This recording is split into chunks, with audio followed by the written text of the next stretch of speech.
Okay, so I've had some thoughts on my videos that I've been doing. Hopefully they're actually getting a little bit better because I am learning a little bit more. So the catching fish is getting to be a little more common thing for me. Although, to be honest with you, it seems like every time I don't bring the camera, I catch fish. Every time I bring the camera, I don't catch fish. I've been doing a lot of fishing on Saturday mornings down at the local jetty here down at the beach. And it's actually been going out pretty good. I've been catching, you've seen in some other ones, some of the pictures I've had of catching some spotted bay bass. My father caught a halibut. So it's been going pretty good. So rather than just showing the video of this last one, I want to show you guys some of how my rigging was, the type of retrieve before I did it, so give a little bit of instruction. The next video is going to be, it's over 2 different trips actually, and doing 2 different types of rig. So let me just go over that real quick with you guys. Okay, so when I first went out, I really just went with jig head and paddle tail. So I have these are big hammer jig heads. They come in, let's see if you can see that there. Different colors. I use white, I use this plain natural, this plain lead. There's no paint on it at all, but they look really good. And I use 3-inch paddle tails. Let's see what we got here. Also big hammer paddle tails work really well. I've caught some on, I think this is called Pearl, and this one's called like Bay Shad or something like that. But any of these that are kind of a natural color. I have some other ones I've tried, like the Christmas tree, and I actually haven't had much luck on it. I have more luck seems on the ones that are kind of more of a natural color, especially this guy here. So I've tried some other things. My father caught some on these storm baits. I didn't find these, they work great, the action's good, but they just don't cast very far because they're just not very heavy. So I use the 1/4 ounce jig head with, I think these are 3-ounce paddle tails, both from Big Hammer. Stuff works great, very stretchy, lasts a long time, and you know, it's it just seems to be working out really well. The action's really good on these. I did use some heavier stuff previous. I have some 1/2 ounce ball head jigs, which work fine too, but the 1/2 ounce was just too heavy. So it really sank a little bit, it just sank way too quick. So, and then the second trip, I actually did, went with saw another YouTube video, sorry I don't remember who it was, but he had recommended doing some drop shotting. And so I tried that during the second trip, and you guys are probably familiar with the drop shot. You know, we have, I have a, this is a 1/0 strength shank worm hook, and I attached that with a uni knot. And if you guys aren't familiar with how to tie a drop shot, just look it up. There's lots of them. Drop the line back through the eye of the hook so that it sticks straight out, and then a 1 ounce torpedo weight on the bottom, and it allows you to cast really far and cover a lot of water. This is a little bit short. I made this up just for the video. I would usually keep it about 12 to 18 inches above here. Allows you to kind of keep the bait up above the eelgrass and the sand on the bottom. And with those, I've been fishing these Kalin's grubs, and also some Gulp swimming mullet and chartreuse. It seems to work pretty good. You'll see I caught 1 on this rig at the beginning before going back to just a regular swim bait, the soft swim baits. It's just this around here, anyway, where I'm fishing, the soft swim baits just seem to work a lot better. So I'm probably gonna be sticking with those for a little while. But just so you know, these natural colors work good, although the chartreuse worked well too, and so did the white. There doesn't seem to be a whole lot of rhyme or reason to it. I'm still figuring a lot of it out, but as far as retrieve goes, I'm casting it out there, and I've tried some different things. I've tried, you'll see in the videos, I've tried, you know, twitching it, twitch, pause, letting it go. Sometimes to the side, sometimes up, and I haven't had much luck. The best luck I've had actually has been just a steady retrieve, and just keeping that bait maybe just, you know, just above the eelgrass or the sand, 12 to 18 inches above it. I can feel when I get low, so I'll start feeling it hit, and maybe I'll raise the rod tip up to get it up above there, and just a steady retrieve. Close to the surface, you'll see in some of the videos, I still get hit by fish. I don't know what they are. They were like grabbing onto the tail of the bait, and they just wouldn't let go. But they weren't taking the whole thing in. And then when it comes to setting the hook, honestly, I just haven't had to have much of a hook set. They're much more aggressive than the bass I've been catching in fresh water. These spotted bay bass, I mean, they literally hit and run with it real quick and set the hook themselves. Really, all of a sudden, just the rod tip loads up and I just raise it up and start reeling in. And that's about it. They're on the end. So it's been working out really well. I hope those tips help a little bit. Go ahead and watch the movie, or watch the coming video here. You'll be able to see how I'm casting, what kind of retrieve I'm doing. I did try and vary it a little bit, but like I said, found that the best thing is just this nice steady retrieve back in. Oh, and before I go, I just want to say I have a couple of things here. Number one, these Flambeau boxes, they're pretty good, but the clips on these, the latches, they're not so hot, guys. They come undone a lot and they fall off. I've been having much better luck with the Plano tackle boxes. I mean, just the latches are much more secure, much thicker. They're actually, it just seems to be a much better quality product, and it's actually a little bit cheaper. I know these are supposed to prevent rust, but I'm not saying anything bad about these, just not really for me. I think if anybody else has any opinions, let me know. Also, if you watched my last video, Jetty fishing fail, maybe it was a couple videos ago, I can't remember.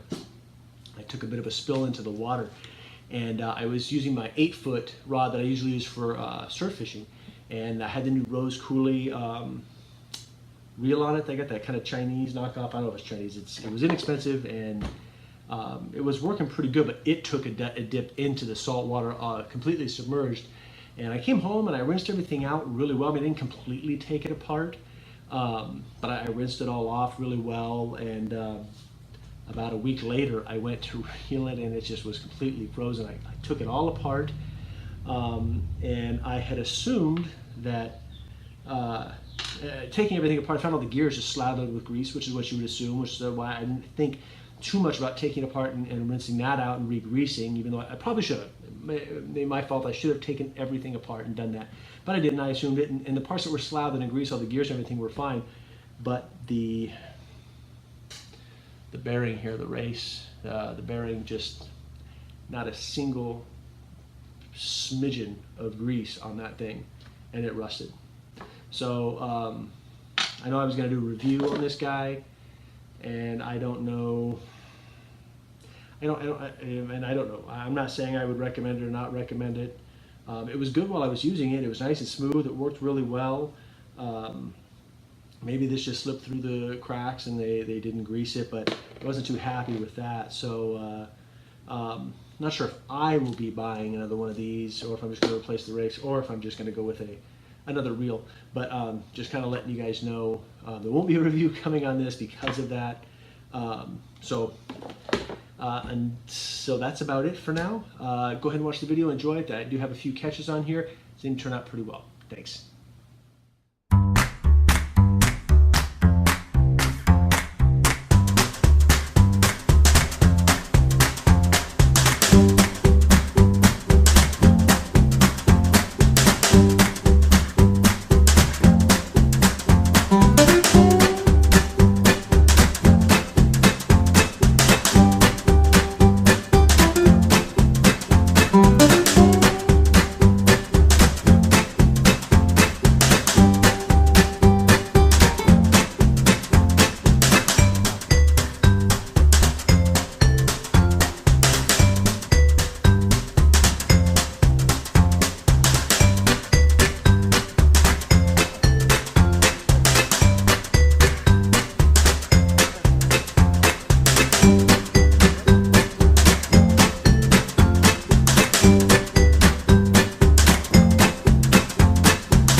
Okay, so as you can see in that video, this trip went much better going out. I'm going to be going out again next weekend, so maybe I'll have some more tips then.